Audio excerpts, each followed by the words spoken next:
La haine ne construit pas un État, mais la paix construit des nations. Grand Angle, analyse et commente des événements en Afrique.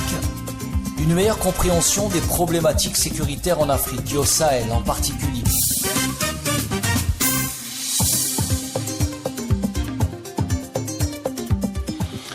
Bonjour chers amis auditrices et auditeurs d'Ifriqiya FM. Nous sommes le 17 septembre 2024.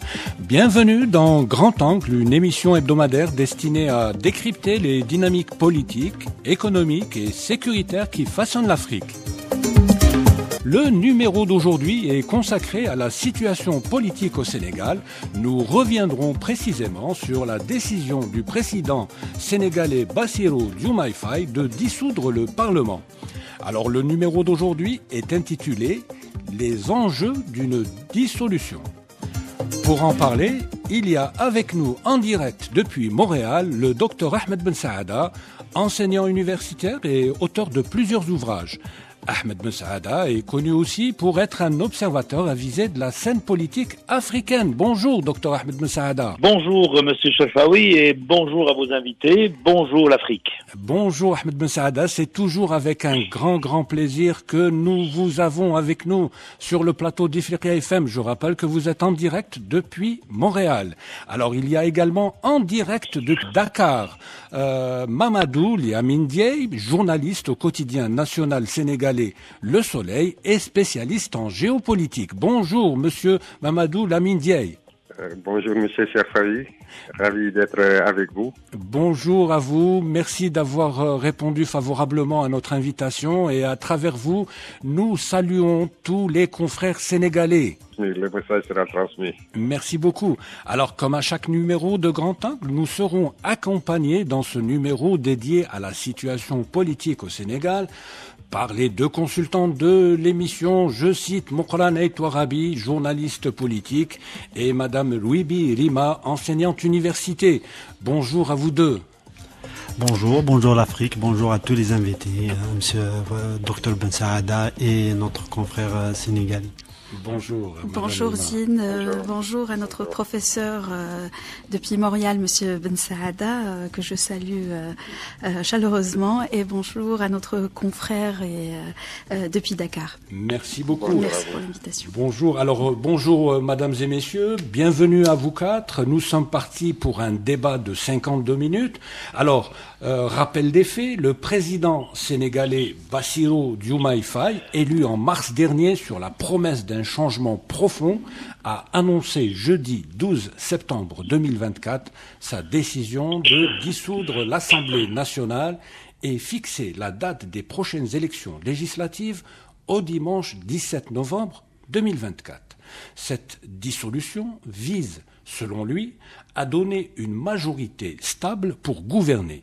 La précédente législature, élue en 2022, était dominée par le camp de l'ancien président sénégalais Macky Sall.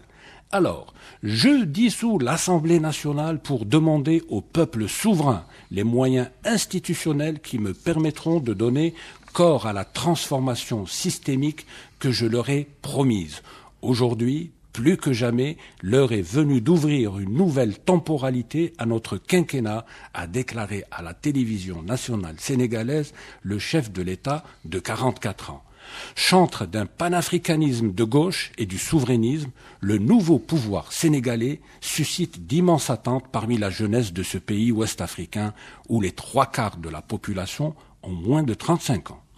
Mais les nouvelles autorités n'ont toujours pas engagé de chantier majeur.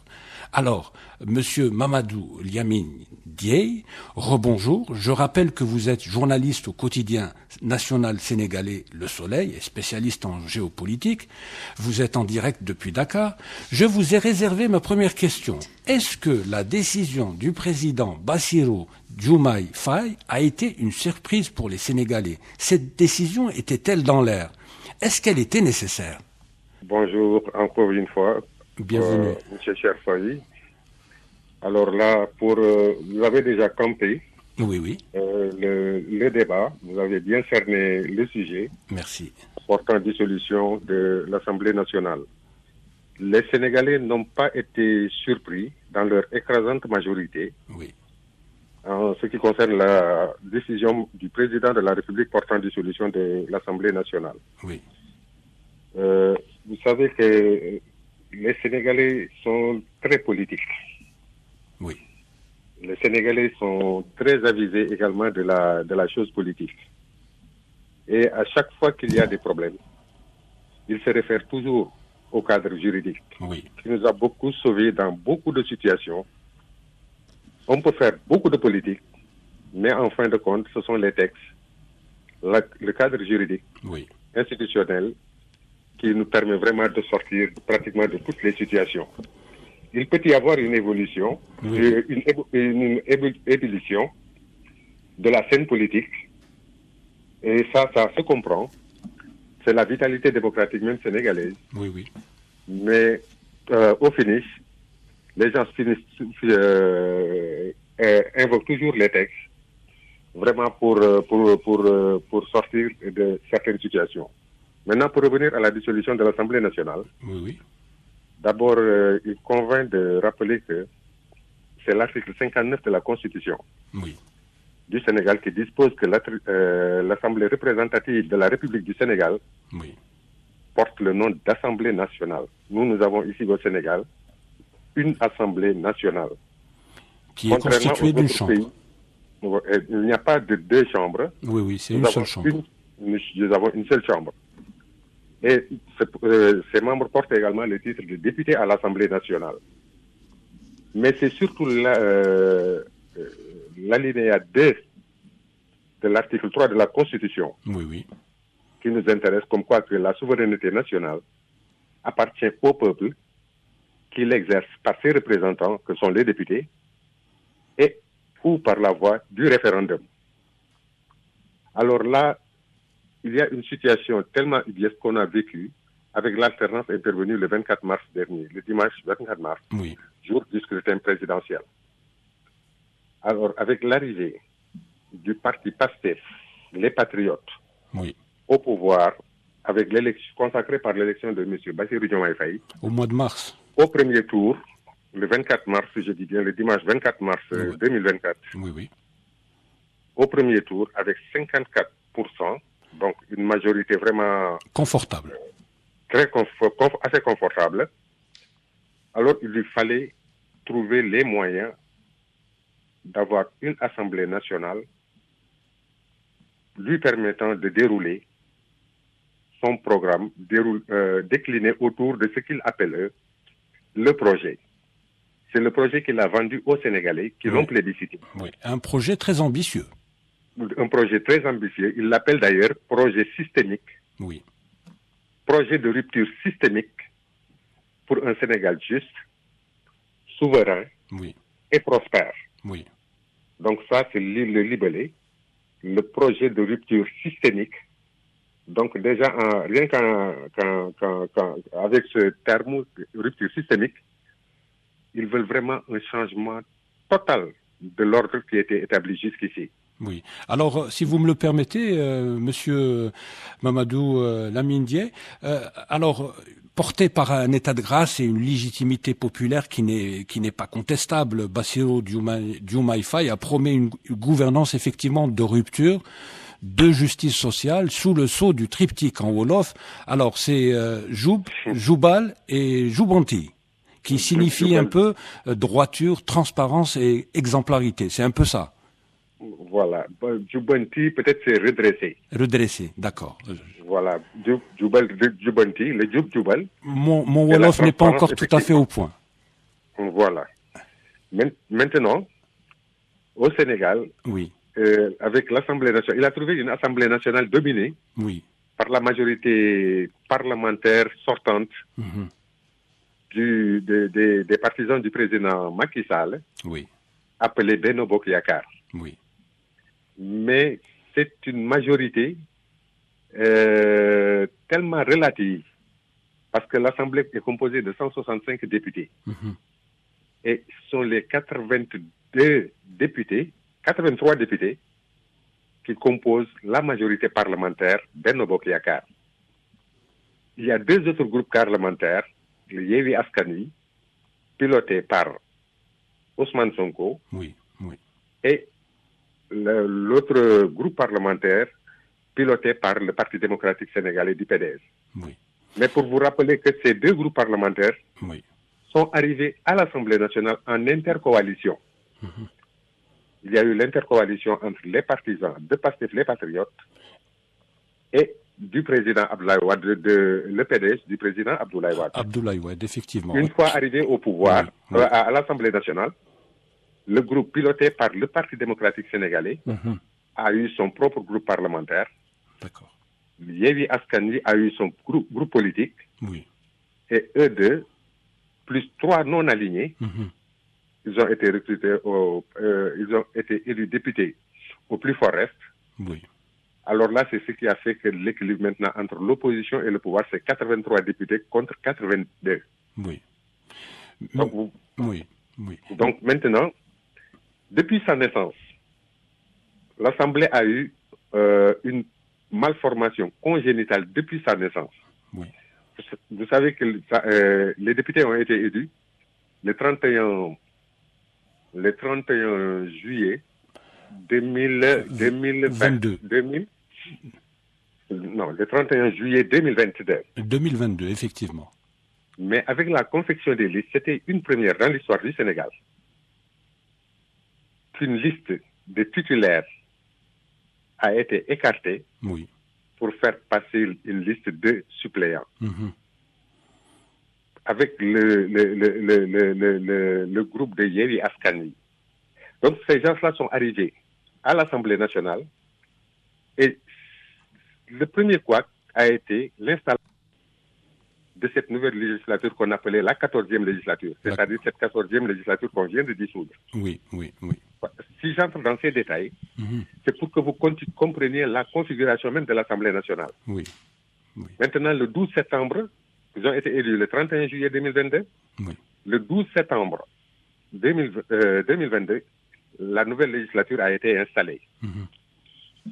Vous vous souvenez de ces images que vous aviez suivies, qui ont fait le tour du monde, Oui. avec la gendarmerie qui est intervenue Oui, oui, oui, oui. pour l'installation de l'Assemblée. Donc, depuis lors, 2 ans après, moins de 2 ans après, il y a eu cette alternance et ça a redistribué les cartes. La majorité parlementaire Benno Bokk Yakaar a procédé suivant la technique de la terre brûlée, en faisant ce que l'on appelle au Sénégal du gatsa-gatsa. C'est-à-dire que, je ne te laisserai pas travailler, j'étais moi non plus. Oui, oui, oui, c'est effectivement Voilà. ça. Ils étaient en train de rejeter tout ce que la nouvelle majorité présidentielle a mené à l'Assemblée nationale. Alors là, comme la Constitution donne au président de la République la possibilité de dissoudre l'Assemblée nationale au bout de 2 ans, pas avant. Oui. Le président s'est entouré de toutes les garanties. Et le 12, ça faisait 2 ans. Le 12 septembre, ça faisait 2 ans. Le 12 septembre. Il y a eu un débat très enrichissant, comme quoi que c'était la date de leur élection, le 31 juillet, qui devait consacrer les 2 ans, ou bien c'est la date de l'installation, c'est-à-dire le 12 septembre. Et finalement, ils ont choisi la date de l'installation. À partir de ça, non, ils n'ont pas choisi. C'est le président qui a écrit le Conseil constitutionnel pour avis. Alors, c'est le Conseil constitutionnel qui a dit qu'effectivement, vous pouvez dissoudre à partir du 12. Maintenant, nous sommes en plein dans notre sujet. C'est pourquoi le président, le jeudi passé, 12 septembre, il a donné les raisons pour lesquelles vraiment il ne pouvait plus composer avec cette Assemblée nationale, qu'il a pris la décision de dissoudre cette Assemblée et annoncer l'organisation d'élections anticipées pour le 17 novembre. Pour lui permettre d'avoir une nouvelle majorité qui lui permettra de dérouler son programme. Merci beaucoup pour ces éclaircissements extrêmement enrichissants. C'est d'ailleurs une bonne chose pour nous que nous vous ayons en direct depuis Dakar, parce que qui peut mieux que vous peut nous expliquer justement les enjeux de cette dissolution. Alors, chers confrères, cher Mamadou Liamindaï, restez avec nous. Nous avons encore beaucoup d'autres questions à vous donner, donc je vais quand même procéder à un premier tour de table. Alors, Ahmed Ben Saada, rebonjour. Bonjour. Merci. Alors, on comprend très clairement à travers ce que vient de dire notre confrère et ami Mamadou Liamindaï, que le président Bassirou Diomaye Faye a décidé de dissoudre le Parlement durant la journée du 12 septembre 2024, tout simplement parce que cette assemblée ne lui permettait pas, pour reprendre l'expression de Mamadou Liamindaï, de dérouler son projet et de réaliser son programme qu'il a appelé programme de rupture.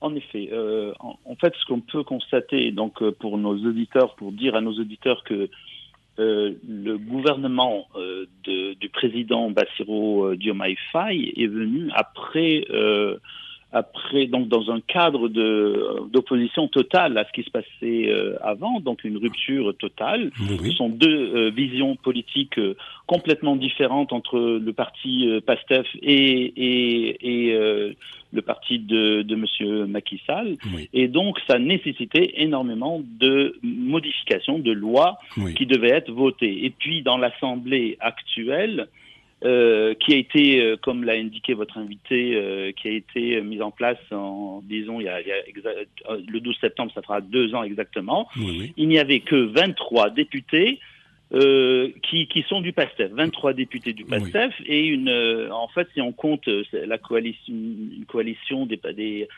partis qui sont pro-PASTEF, on ne peut compter qu'une quarantaine de députés. Donc, on est loin, en fait, des 3/5e, c'est-à-dire 99 députés qui sont nécessaires pour faire voter des lois. Et si on croit donc certains députés du PASTEF, il y avait un dépôt de près de 80 projets de loi qui sont déjà rédigés pour justement aller dans la politique de rupture totale avec la politique de Monsieur Macky Sall. Donc autre chose dont votre invité n'a pas parlé, c'est qu'il y a eu pour nos éditeurs, il faut comprendre en fait que Bassirou Diomaye Faye n'était pas au départ le candidat pour la présidence. C'est Ousmane Sonko qui devait...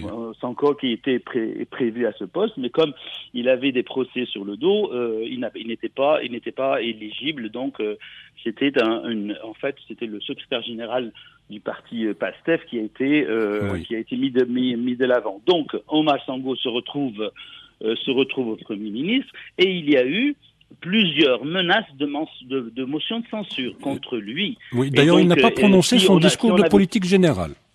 Il n'a toujours pas prononcé son discours de politique générale. Donc, il y avait une motion de censure contre lui, et vous savez que selon la loi sénégalaise, l'Assemblée nationale peut provoquer la démission du gouvernement par le vote d'une motion de censure, et à la suite, si la motion de censure obtient une majorité, le Premier ministre remet immédiatement la démission de son gouvernement. Ce qui n'était pas souhaitable justement pour Bassirou Diomaye Faye, dont disons l'existence ou la position actuelle dépend justement de Omar Sanko, donc Ousmane Sanko, pardon. Et donc le fait de dissoudre l'Assemblée nationale avait plusieurs rôles, disons, plusieurs conséquences positives pour le PASTEF, c'est-à-dire essayer de profiter justement de la poussée électorale du PASTEF. Je rappelle que Bassirou Diomaye Faye avait obtenu au premier tour 54,28% des voix. Des suffrages, donc si on considère que 60% de la population sénégalaise a moins de 25 ans, on peut dire, sans se tromper beaucoup, que la tendance est pour que la future Assemblée ait une majorité du PASTEF, ou même peut-être pas nécessairement du PASTEF, mais aussi du PASTEF et des alliés qui peuvent former une coalition gouvernementale avec le PASTEF. Donc cette dissolution a été très bien calculée et a été faite en fait le jour même où il fallait le faire, c'est-à-dire on n'a pas attendu justement pour sauver le poste du Premier ministre et aussi pour faire en sorte d'avoir une majorité qui puisse faire passer les lois qui ont été dans le programme électoral du président Bassirou Diomaye Faye. Merci beaucoup Ahmed Ben Saada pour tous ces éléments qui nous permettent, mis côte à côte avec les éléments de notre confrère Mamadou Liamine Dieye, de comprendre un peu mieux ce qui se passe au Sénégal. Alors dans son discours, Moukhala Touarabi, j'adresse ma troisième question, je vous adresse ma troisième question. Dans son discours, le président sénégalais dit clairement que le gage d'une collaboration franche avec la majorité parlementaire était une illusion, celle-ci ayant décidé d'entretenir le culte du blocage. Donc là, clairement, on avait une opposition au pouvoir en place, donc l'opposition, alors les anciens députés du parti de l'ancien président Macky Sall n'étaient pas dans une logique de collaboration, de coopération avec les nouvelles autorités, ils étaient beaucoup plus dans une logique de blocage. Donc on voulait mettre les bâtons dans les roues de ce nouveau jeune président de la République du Sénégal. Je rappelle que c'est le 5e président du Sénégal. Oui, tout à fait. C'était prévisible après donc la défaite du camp Macky Sall de voir justement sa majorité au sein de l'Assemblée constituer un front contre le nouveau président qui justement dispose d'un programme totalement différent de ce que faisait Macky Sall et de ce que proposait aussi le candidat à la présidentielle Amadou Ba. La décision de dissolution était attendue dès l'investiture. Pratiquement. Déjà, juste après son investiture, il y avait la discussion sur la date où le président sénégalais pouvait justement décider de faire cette dissolution, pour la simple raison que le programme ambitieux qu'il proposait justement nécessitait d'avoir une majorité parlementaire confortable pour pouvoir justement mener toutes les réformes à la fois systémiques et économiques sur lesquelles le président Bassirou Diomaye Faye s'est engagé durant sa campagne électorale, qui est aussi le programme de son parti PASTEF et donc de celui du Premier ministre Ousmane Sonko. Pour ne pas prêter le flanc justement à cette opposition, le Premier ministre, depuis son arrivée, depuis son installation, a lancé une série de lois, de nouvelles lois. Une batterie de nouvelles lois. Tout à fait, qu'elle a déposé au niveau du bureau de l'Assemblée. Et jusqu'à maintenant, il n'a pas pu faire avancer les choses. Ce blocage, s'il dure plus longtemps, ça risque de se retourner justement contre donc l'équipe de Bassirou Diomaye Faye, parce que les Sénégalais ont beaucoup d'espoir en ce président et son programme. Ils attendent beaucoup de son mandat. C'est un président qui suscite beaucoup d'attentes. Beaucoup d'attentes et beaucoup d'espoir pour les Sénégalais. Donc, il n'était pas question de retarder encore plus longtemps cette dissolution. Donc, dès que le moment légal, la date légale est là, et l'a prononcé. D'ailleurs, il n'a pas perdu une journée de plus. Le 12, c'était la date réglementaire qui lui permettait justement de dissoudre cette assemblée.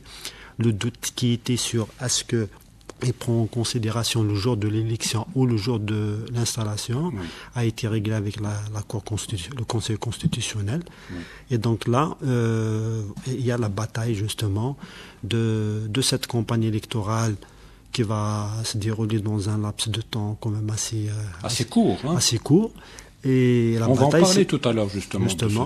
C'est d'avoir cette majorité confortable qui va permettre au président Bassirou Diomaye Faye de mener la réforme politique la plus importante qui est de réduire les pouvoirs du président de la République au profit justement de cette Assemblée et du Premier ministre, bien évidemment. Oui.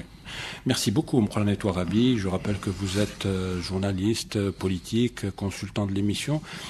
Madame Louis-Birima, est-ce qu'on a une idée des projets, une idée sur les projets déposés par le président Bassirou Diomaye Faye ou son Premier ministre sur le bureau de l'Assemblée sénégalaise et qui ont été bloqués? Est-ce qu'on a...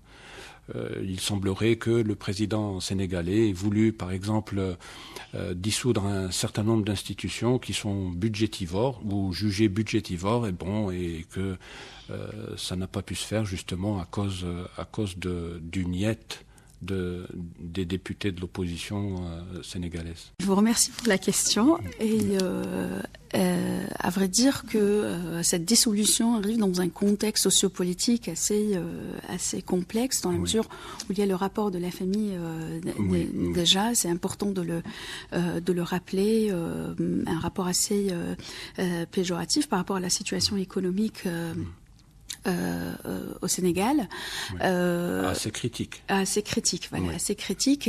Et c'est un défi que le président Bassirou Diomaye Faye essaye de relever, puisque il avait même proposé un projet qui s'étale jusqu'à 2035 pour essayer un petit peu d'accélérer le développement économique au Sénégal. Donc, à vrai dire, cette entrave que la majorité parlementaire essaye de mettre en œuvre et que le président Bassirou Diomaye Faye, dans son discours de 13 minutes, avait fait, je dirais, état de blocage de sa politique et accuser la majorité parlementaire d'aller à contre-courant de la volonté du peuple sénégalais fortement exprimée le 24 mars. Et qui veut le changement. Le peuple sénégalais veut le changement. Effectivement, et c'est le président Bassirou Diomaye Faye qui porte les aspirations et la volonté du peuple sénégalais pour aller de l'avant, notamment sur le plan économique. Voilà. Merci beaucoup. Pour mieux comprendre justement les blocages auxquels ont buté à la fois le président Diomaye Faye et le Premier ministre Ousmane Sonko. Alors, Mamadou Lamine Diaye, le président Bassirou Diomaye Faye est entré en fonction très exactement le 2 avril 2024. Alors, il est le 5e président depuis l'indépendance du Sénégal. Il a été élu très confortablement, comme vous l'avez mentionné en début d'émission, avec 54,28% des suffrages ou des voix. Que retenir des 5 premiers mois, de ces 5 premiers mois à la tête du Sénégal? Est-ce qu'il a réussi à faire bouger les choses? Certains justifient. Alors, en début d'émission, dans ma présentation, j'ai parlé d'un peu d'inaction. Est-ce que cette inaction s'explique essentiellement ou uniquement par l'absence d'une majorité au Parlement? Bon, c'est vrai que certaines lois ne sont pas passées, un gros paquet de lois qui sont bloquées au Parlement, mais par ailleurs, il semblerait que Bassirou Diomaye Faye ait fait quand même bouger certaines lignes, n'est-ce pas, Mamadou Lamine Diaye? Voilà, Monsieur Cheikh Faye, encore une fois, je vous remercie. Merci donc, à vous. Pour le président, effectivement, a prêté serment le 2 avril. Oui. Et a été installé dans ses fonctions. Donc, le même jour, le lendemain, le 3, il s'est adressé à la nation Et c'était la veille de la fête de l'indépendance.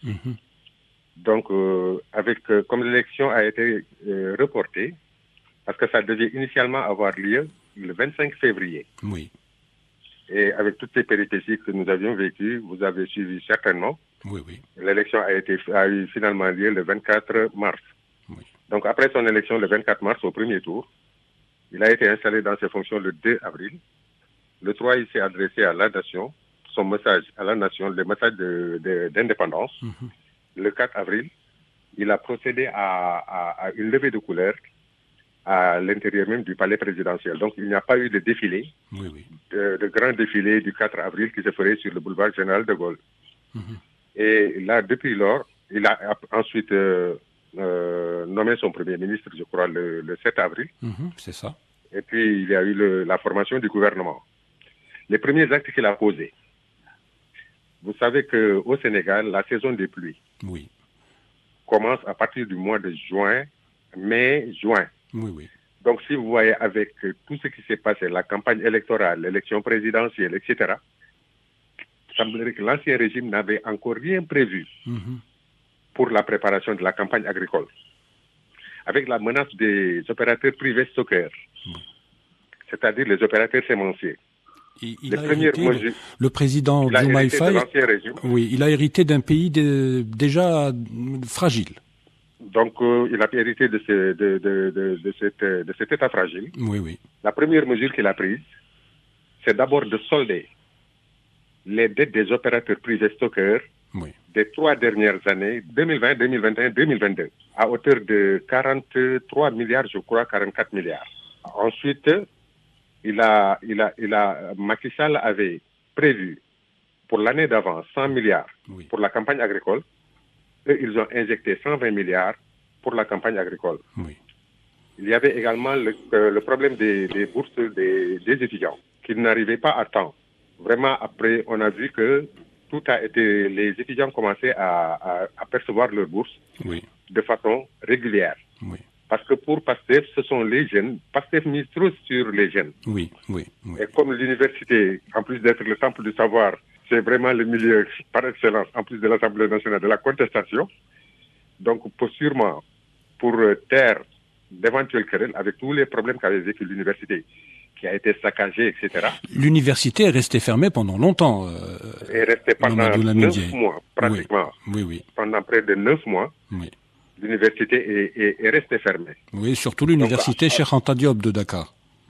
L'université Cheikh Anta Diop de Dakar, je dis bien. Donc, ils ont évacué les problèmes liés à la campagne agricole. Ça a suivi la Tabaski. Vous savez que c'est une grande fête au Sénégal, ça demande des préparatifs. Oui, c'est comme dans tout le monde musulman. Alors, les nouveaux ministres ont eu à faire des visites au niveau des pays limitrophes. Le Mali, notamment la Mauritanie. Pour permettre vraiment un acheminement des bêtes vers le Sénégal, avec des mesures de gratuité vraiment, pour faciliter l'approvisionnement du marché en moutons. Et en plus de cela, il y a eu les directions des sociétés nationales qui ont été pourvues quand même. Parce que toutes ces mesures-là sont allées concomitamment avec le remplacement des anciens directeurs généraux dans des sociétés nationales et parapubliques. Là également, c'était un grand chantier. Le Conseil des ministres également, on a vu, même dans le contenu, que le Conseil des ministres est maintenant tellement précis, détaillé, comme quoi que pour montrer peut-être que c'est là où se décident les affaires de la cité. Donc chaque ministre a droit à la parole. Le communiqué est maintenant très bien libellé, comme quoi qu'on se retrouve avec ces projets de loi, les réformes en vue, etc. Pour ceux qui s'intéressent donc au communiqué du Conseil des ministres, tu peux avoir une idée de ce qui se passe là où ces gens-là veulent aller. Les attentes sont tellement fortes que, quand même, eux, ils disent qu'ils n'ont pas besoin d'état de grâce. Parce qu'ils savent ce pourquoi ils ont été élus. Toutefois, ils ont relevé qu'ils ont trouvé un pays en ruine. Et le président l'a évoqué, même dans son message de jeudi passé, comme quoi que la Cour des comptes va produire un rapport Oui. qui va rendre public vraiment l'état de déliquescence dans lequel ils ont trouvé l'État. Oui, surtout par rapport aux gestions des finances du pays. Surtout la dernière mission du FMI, qui a résidé au Sénégal ce 12 septembre, alors a révélé des signaux vraiment rouges au niveau dans la gestion des finances publiques. Mais toutefois, le gouvernement s'est engagé à redresser le tir, à redresser les tirs. Mais pour revenir surtout à l'Assemblée nationale, j'ai suivi le professeur pour vous dire que l'Assemblée nationale, dans sa configuration actuelle, franchement, sa dissolution est logique et s'imposée. Oui, absolument. C'est ce que pensent tous les observateurs. Oui. Il a parlé de motion de censure. Pour les partisans de la dissolution, vraiment, cette 14e législature est la pire que le Sénégal ait jamais connue. Oui. Pour ces gens-là, cette dissolution est logique et s'impose. Pour eux, il en va de la stabilité même des institutions. Oui. Et de la sécurité juridique du pays pour clarifier les débats et surtout les jeux politiques. Absolument. Parce que la majorité parlementaire est avec une majorité parlementaire hostile qui... Le pays aurait été bloqué, tout simplement. Non, ils ont plus que bloqué. Parce qu'au Sénégal, nous avons une session ordinaire unique de l'Assemblée nationale dont la rentrée parlementaire s'ouvre toujours en mi-octobre. Oui. Je parle bien d'une session ordinaire unique annuelle de l'Assemblée nationale qui s'ouvre à la mi-octobre pour être clôturée le 30 juin de chaque année. Et c'est clôturé par ce que l'on appelle le débat d'orientation budgétaire. C'est ça. Qui est une loi organique. Cette fois-ci, le ministre des Finances est venu à l'Assemblée nationale pour le débat d'orientation budgétaire. Les députés l'ont fait végéter pendant plus de 2 heures de temps. Et contre toute attente, le bureau de l'Assemblée nationale est revenu pour lui dire que, monsieur, le débat d'orientation budgétaire est annulé. Oui, et ça a eu comme corollaire, comme conséquence, tous ces pépins qu'a vécu l'Assemblée nationale. Et la finalité, c'était cette dissolution, comme je vous l'ai dit tantôt, qui pour assurer la stabilité des institutions, encore une fois, et la sécurité juridique pour clarifier le débat au niveau de la représentation nationale. Oui. Donc, en gros, les attentes sont longues, mais le Premier ministre aime toujours rappeler. Alors là, vous me permettrez également, on a dit que le président a sauvé son Premier ministre de la déclaration de politique générale. Oui. Il y a eu un problème. Pourquoi Ousmane Sonko n'a pas voulu se présenter à l'Assemblée nationale? Il a exigé des parlementaires la mise à jour de leur règlement intérieur. Le règlement intérieur de l'Assemblée, c'est la loi organique. Absolument. Qui régit le fonctionnement de l'Assemblée nationale. Oui. Finalement, ils se sont décidés à réviser, à mettre à jour le règlement intérieur. Alors là, ça a coïncidé avec la clôture de la session ordinaire unique le 30 juin. Oui. Le président a par la suite convoqué une session extraordinaire. Oui. Avec un paquet de projets dont c'est la dissolution de ces institutions budgétivores. Exactement, comme le Conseil économique et social. Voilà, et le Haut Conseil des collectivités territoriales. C'est ça. Mais la majorité parlementaire s'est opposée. Exact. Ils ne vont pas scier, c'est naturel, ça peut se comprendre. Ils ne vont pas scier la branche sur laquelle ils sont assis parce que les membres qui sont là-bas, ce sont des membres de la mouvance présidentielle sortante. Oui. Bon, on est quand même dans un jeu démocratique à peu près normal, mais seulement, en temps normal, on aurait... Maintenant, pourquoi il n'a pas sauvé le président de la République de cette motion de censure? Oui. Il faut prendre en compte le règlement intérieur de l'Assemblée nationale. Oui. Avec sa mise à jour, le Premier ministre a, retenez bien, 3 mois pour faire sa déclaration de politique générale. Oui. Donc, comme cette loi-là, révisée, le règlement intérieur révisé a été promulgué ce 30 août, donc il en a jusqu'au compté, donc septembre, octobre, jusqu'en novembre. Jusqu'à novembre, oui. Donc il y aura les législatives anticipées. Oui. Les résultats vont sortir avec la 15e législature qui sera installée. Oui. Alors là, il va présenter sûrement sa déclaration de politique générale devant cette nouvelle Assemblée. Oui, donc, ça va passer comme une lettre à la poste, surtout si le PASTEF sort vainqueur de l'élection. Le Sénégalais sait voter. Oui. Et s'il élit quelqu'un, il lui donne les moyens de sa politique. Absolument. Maître Abdoulaye Wade, avec la première alternance survenue en 2000, oui. il a trouvé une majorité socialiste. Comme Bassirou Diomaye Faye a procédé, il a été obligé de dissoudre l'Assemblée. Oui. Il a organisé lui un référendum avec une nouvelle constitution. Et donc c'était en 2000 l'alternance. En 2001, il a organisé des législatives. Oui. Et il s'est tapé une majorité. Oui. Macky Sall n'a pas vécu le même scénario parce qu'avec les changements de la constitution, son mandat, son arrivée au pouvoir coïncidait avec la fin du quinquennat de Abdoulaye Wade, c'est-à-dire que de 2007 à 2012. Oui, oui. Donc on a organisé l'élection présidentielle en février, le premier tour. Oui. Le second tour a eu lieu en mars 2012. Macky Sall élu. En juillet 2012, on a organisé des législatives. Et Macky Sall a eu sa majorité. Effectivement. Avec la nouvelle mouvance présidentielle. Donc le Sénégalais donne toujours au président qu'il a élu les moyens de dérouler sa politique en lui donnant une majorité à l'Assemblée nationale. Donc ça, c'était quelques précisions que je voulais faire pour éclairer un peu votre lanterne. Merci beaucoup, Lamine Diène, mais restez toujours avec nous. Il nous reste encore un peu de temps. Je pense que j'ai encore une question pour vous dans ma besace. Alors, merci beaucoup. Docteur Ahmed Ben Saada, vous êtes toujours en direct avec nous depuis Montréal ?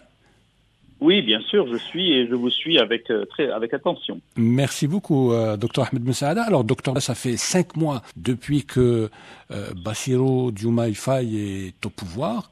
Donc, en 5 mois, malgré les blocages du Parlement, c'est quelqu'un quand même qui a fait avancer un certain nombre de dossiers. Alors, cela est valable, le constat ou la remarque est valable autant sur le plan interne que sur le plan externe. Alors, c'est quelqu'un qui est venu avec un programme extrêmement ambitieux, on l'a dit en début d'émission, donc c'est un programme de rupture, on parle même de rupture systémique, c'est un panafricaniste.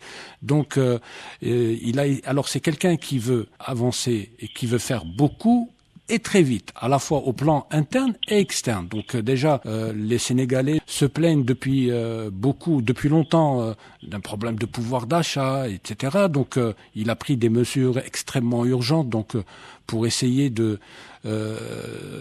faire souffler les Sénégalais. Mais bon, au plan aussi régional et au plan international, on s'est rendu compte que en très peu de temps, le président Bassirou Diomaye Faye a donné beaucoup de visibilité au Sénégal.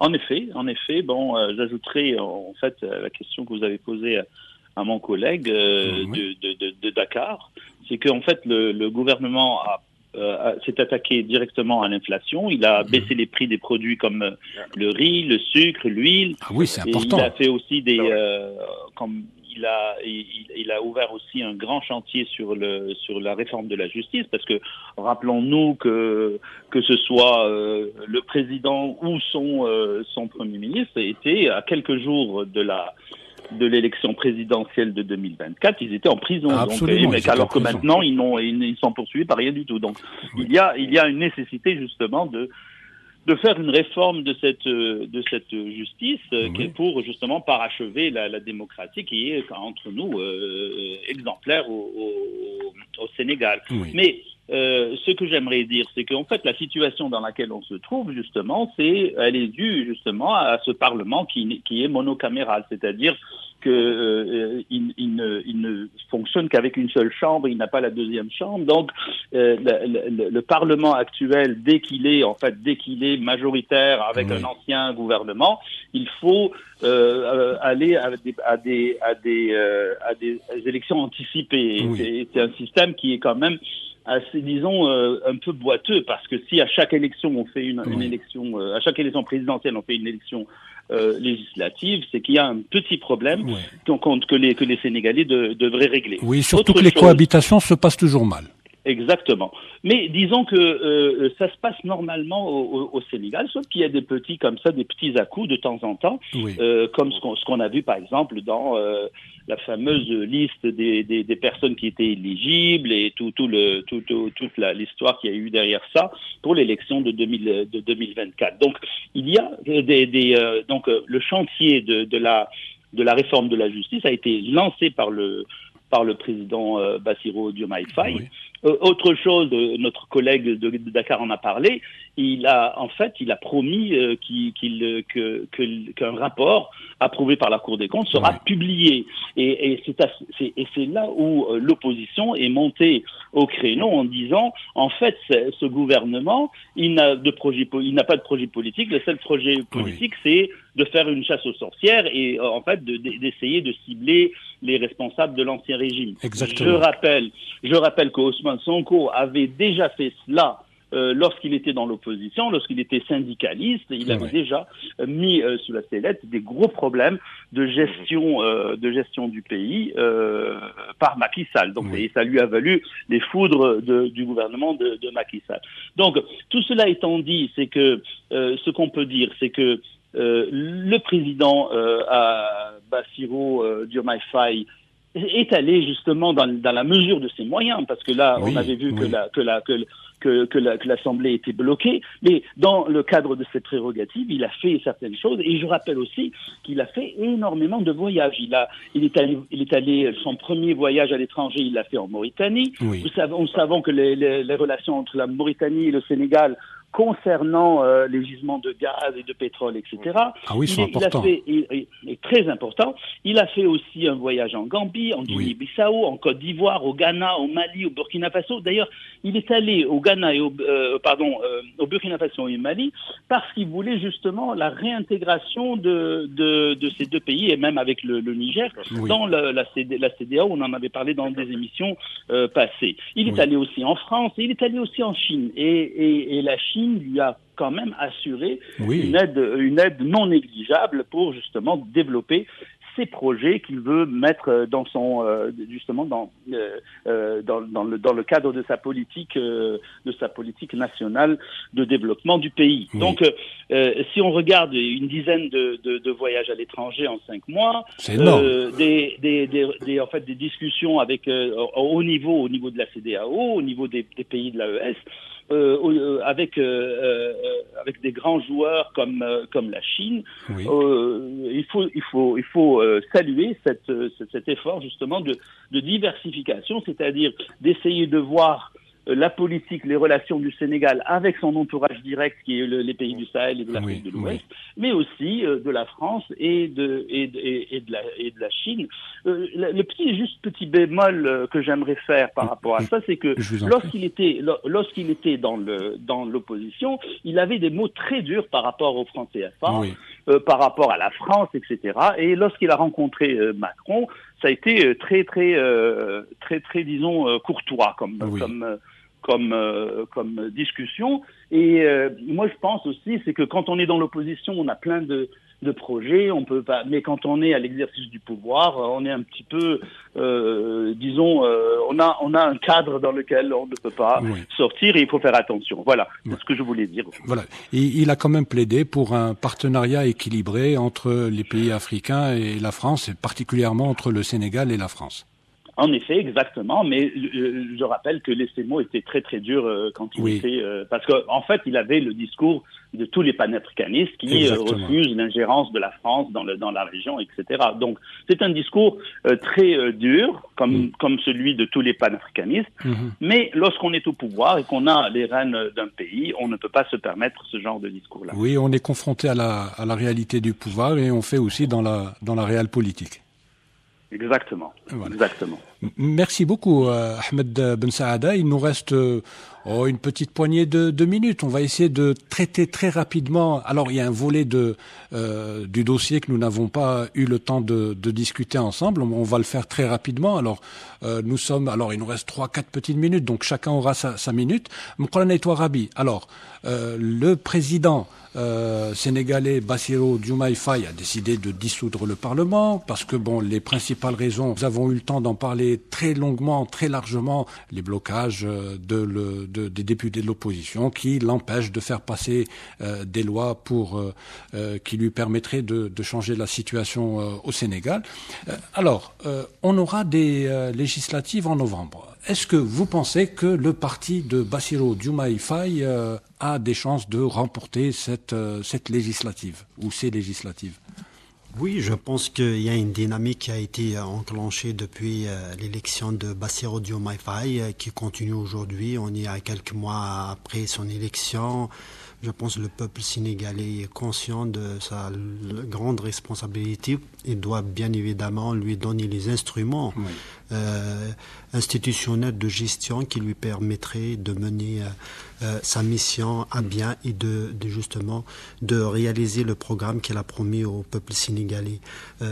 Aujourd'hui, effectivement, le PASTEF, quelque part, il est dans une course contre la montre, mais c'est un challenge, c'est un défi qu'ils comptent bien relever. Je pense qu'ils sont très bien préparés depuis quelques mois parce que ils étaient déjà dans cette logique de dissolution, sachant que le camp adverse est en difficulté parce qu'il y a des divisions.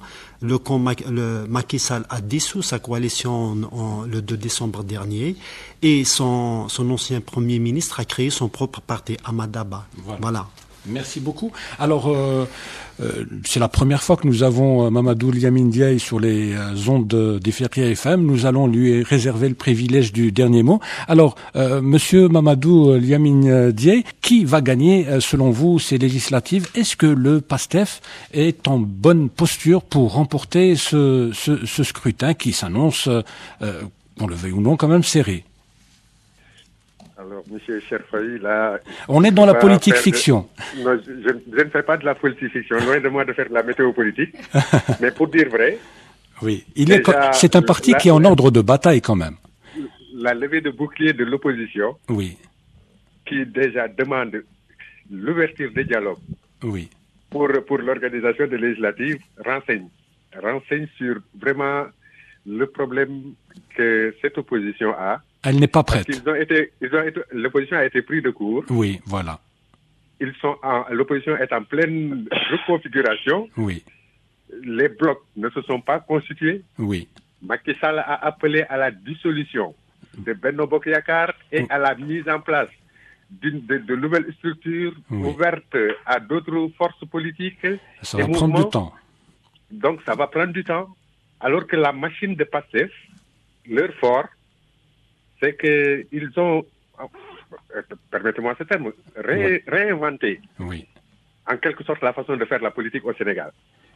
D'abord pour le parti, on connaissait des leaders de partis qui finançaient leur parti. Oui. Au PASTEF, ce sont les militants qui financent leur parti. Oui, c'est ce qui est unique en Afrique. Comme aime le rappeler le président du groupe parlementaire, l'actuel président du groupe parlementaire, M. Aïd Dafé, le groupe parlementaire de Yewwi Askan Wi, donc pro-PASTEF, il est le secrétaire général par intérim également du PASTEF. Il dit que depuis que le 24 mars, c'est après qu'ils ont savouré leur victoire, qu'ils ont commencé à travailler pour les législatives. Ah bah oui. Donc, alors pour vous dire qu'eux, ils sont prêts, et ils ont une machine électorale très huilée. Oui. Et je pense bien que vraiment, ils vont avoir une majorité assez confortable. Oui. La question qu'on se pose, c'est est-ce qu'il y aura une opposition à l'Assemblée? Oui, tellement les Sénégalais portent beaucoup d'espoir et portent en estime ce parti PASTEF. En tout cas, quoi qu'il en soit, ce qu'il convient de retenir, c'est que la prochaine rentrée parlementaire ne sera pas de tout repos pour les futurs élus de la 15e législature. Parce qu'il s'agira d'élire les députés de la 15e législature. Oui. Il y a de nombreux députés, parce qu'il y a de nombreux dossiers qui n'ont pas été examinés. Et dans ce lot, il y a des propositions de loi, des questions d'actualité des honorables députés qui sont toujours demeurées lettres mortes. Oui. Mais ils auront surtout la lourde mission de travailler à la modernisation de la procédure législative, en réformant en profondeur les textes de l'institution parlementaire. Et pour ne pas rater le train de la modernité, je vais conclure par cela, pour ne pas rater le train de la modernité, donc les futurs députés, je crois bien, auront, entre autres chantiers, la correction de la tenue parlementaire. Parce que l'Assemblée a été vraiment chahutée. Oui. Donc les chantiers concernant la correction de la tenue parlementaire est très important. Il y a le respect également de la parité homme-femme au niveau du bureau de l'Assemblée nationale. Oui. Il y a le renforcement des règles de transparence et de déontologie. Oui. Et vraiment, je crois que l'approfondissement également des pouvoirs de contrôle de l'action gouvernementale sera également un des chantiers majeurs de la prochaine législature, M. Cherfaoui. Merci beaucoup pour avoir eu... Je ne saurais ne pas remercier également le professeur au Canada. Oui, M. Ahmed Ben Saada. Pour avoir abordé la politique étrangère. Oui. Surtout avec la diplomatie de bon voisinage et les voyages du président de la République. Et surtout la relation avec la France. Voilà. Il a vraiment bien campé ce truc. Et vous aussi, vraiment, je ne sais quoi vous dire, mais merci à mes co-débatteurs également. Merci beaucoup, Mamadou Lamine Diaye. Ce n'est pas la dernière fois que vous passez sur les ondes d'Ifriqiya FM. J'espère que nous aurons le plaisir de vous avoir avec nous pour traiter d'autres questions concernant l'Afrique. Alors, vous l'aurez compris, chers amis auditeurs et auditrices, nous arrivons au terme de cette émission. Avant de céder le micro, je remercie infiniment notre confrère du Sénégal, du quotidien Le Soleil, Mamadou Lamine Diaye, qui était en direct avec nous depuis la capitale sénégalaise. Je remercie également énormément Ahmed Ben Saada, qui était en direct depuis Montréal. Un grand merci à Mokhlan Touarabi, journaliste politique et consultant de l'émission, mais aussi un super grand merci à notre ami consoeur Rima Louibi qui était avec nous en direct depuis les studios d'Ifriqiya FM. Nous vous donnons rendez-vous la semaine prochaine, même jour, même heure, pour un nouveau numéro de Grand Angle. En attendant, vous pouvez continuer à nous écouter sur Internet. Pour cela, il vous suffit simplement de télécharger notre application sur Play Store. Je rappelle que cette émission a été préparée et présentée par Zine Cherfaoui. Elle a été réalisée par Khaled. À la console technique, il y avait Moad et Amal. Bonne écoute avec la suite des programmes d'Ifriqiya FM, la voix africaine. Au revoir.